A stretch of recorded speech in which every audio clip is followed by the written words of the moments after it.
তাকে একবার দেখে তাকে আর চিনতে ভুল করে না। আরে মেয়ের বাড়ি এসেছে, কি এনেছে?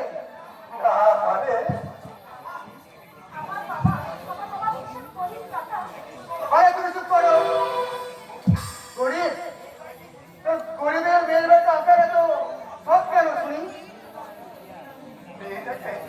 মেয়েটাকে অনেক দিন দেখছি তাই তাই সব কেন দেখেছে?